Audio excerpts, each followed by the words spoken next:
Just think about this. What if all your savings, all your hopes for the future, were wiped out in seconds by a single piece of bad news, a single defeat?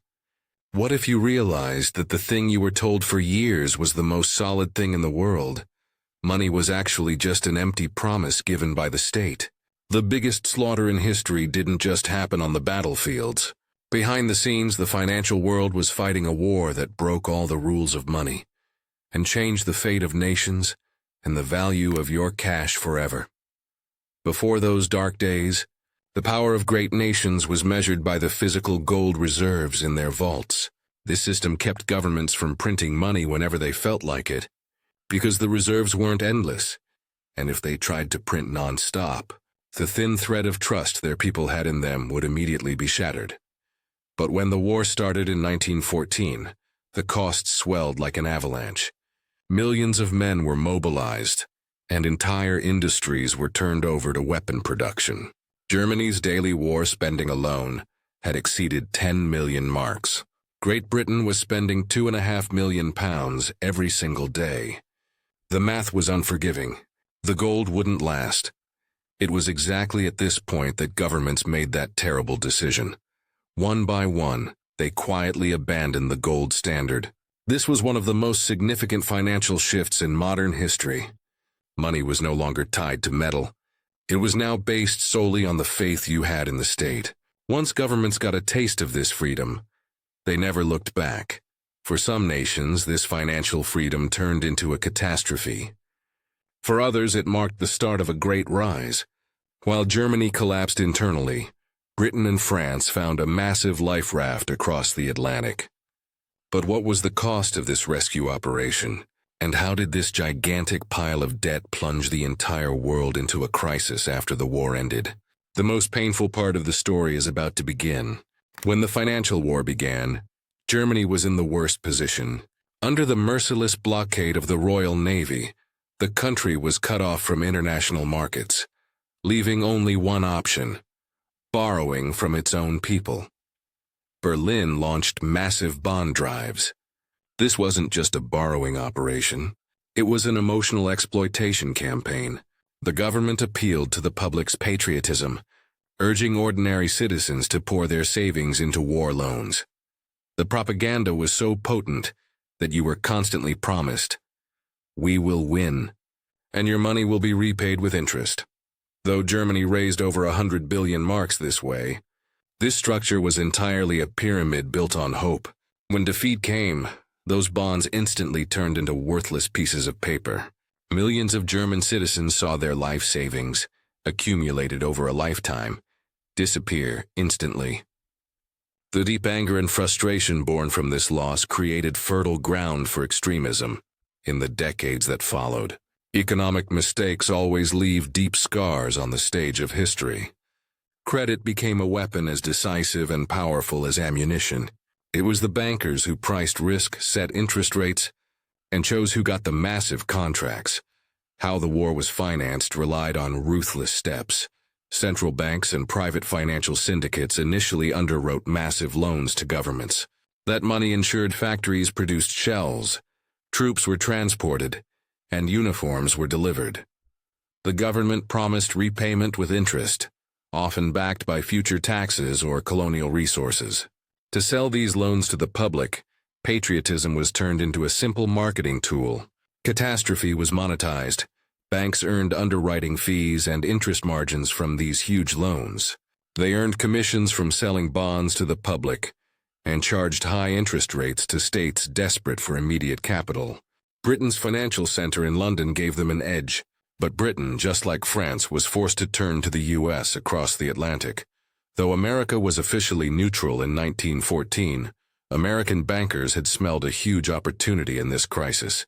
Giant firms like J.P. Morgan and Co. became the financial lifeline of Britain and France. Even before America entered the war in 1917, Wall Street had been bankrolling the Allied cause for years. This was not charity. This was a demonstration of power. When the war ended, America was financially transformed, from a debtor nation to a creditor nation, from a financial follower to a global leader. The beginning of the American century in the 20th century was written not on the battlefields, but in the ledgers. The financial war was a disaster for Russia. Its banking system was fragile, and its gold reserves were insufficient to meet the colossal demands of the war. As defeats piled up and inflation skyrocketed, faith in the ruble completely collapsed. By 1917, the Russian economy was utterly ruined. Economic mistakes, monetary chaos, and uncontrolled inflation helped fuel the revolution. When the war concluded, the spending was a magnitude the world had never witnessed. The Allied powers had spent more than $140 billion, far exceeding the pre-war national incomes. The result was not just mountains of debt, but the destruction of the old financial order, with the gold standard utterly shattered. Inflation tore through economies. Germany soon faced hyperinflation so extreme that a loaf of bread cost billions of marks. And who paid the price? Ordinary people, workers, savers, and small investors. The lesson was harsh but clear. In a financial war, the small saver bleeds first. One of the greatest post-war mistakes was Britain's decision to return to the gold standard to reclaim its former glory. Though championed by influential figures like Winston Churchill, this policy is remembered as one of the worst financial miscalculations in modern economic history. Ordinary workers paid the price while the elites clung to the illusion of restored greatness. Meanwhile, America recycled the debt. They loaned money to Germany so Germany could pay reparations to Britain and France, who then used that money to pay back their debts to America. This seemingly stable structure was actually a financial merry-go-round built on circular logic. When the Great Depression struck, this entire fragile structure collapsed. Foreign policy was no longer determined only by parliaments. Boardrooms and banknotes began writing foreign policy just as much as governments did. Banks gained control over industries by financing reconstruction and by providing favorable credit to allied corporations. The war shifted the economy toward institutions that knew how to capitalize on uncertainty. There was a moral price. Financing the war meant monetizing suffering. Bond sales masked inequality. Citizens were encouraged to participate in sacrifice. But the real returns flowed to the elites who sold the loans. Political resentment festered. Radical movements gathered around economic grievances. Unpaid veterans, ruined families, small savers wiped out by inflation. Out of this economic turmoil rose populism, extremism, and eventually another conflict that would dwarf the first. Money didn't just pay for World War I. It entirely rewrote power. The main lesson to take from this story is truly unsettling. If conflict becomes a predictable market, all incentives shift away from building peace and toward making profit. To understand this hidden economy, we must grasp three critical lessons. Wars create financial opportunity. Those who control capital can easily turn conflict into profit. Distortion of decision-making. The entanglement of private finance and public policy distorts strategic decision-making. Through the seeds of post-war instability, reparations, loans, and creditor agreements solidify inequities and sow the seeds of future instability. The playbook never disappeared. Modern crises, the 2008 crash, ever-expanding debt ceilings, all bear the mark of the original scenario written in 1914. Now think about your own life. When central banks promise that inflation is temporary, when governments raise debt ceilings year after year, remember 1914. Remember that the gold standard was abandoned not by accident, but by conscious decision in a moment of desperation. True wealth is not just numbers on a screen. It is resilience, knowledge, and the ability to see through illusions.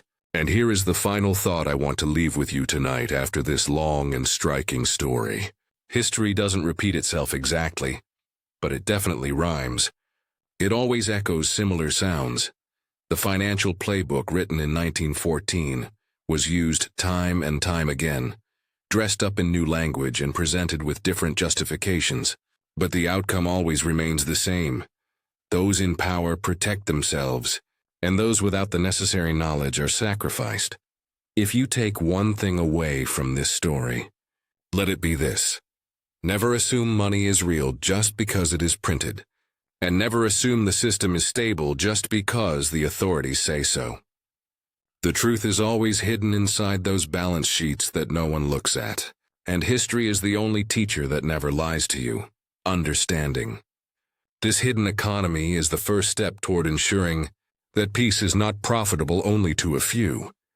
If this peek behind the trenches changed how you see the First World War, watch our full documentary for a deeper dive. You'll see the people, the ledgers, and all the scandals that turned catastrophe into capital. Subscribe, hit the bell, and join us as we uncover the untold economics behind history's great turning points. Because wars write history in blood, but bankers write it in ink. Know both, and you begin to understand why empires fall and who benefits when they do.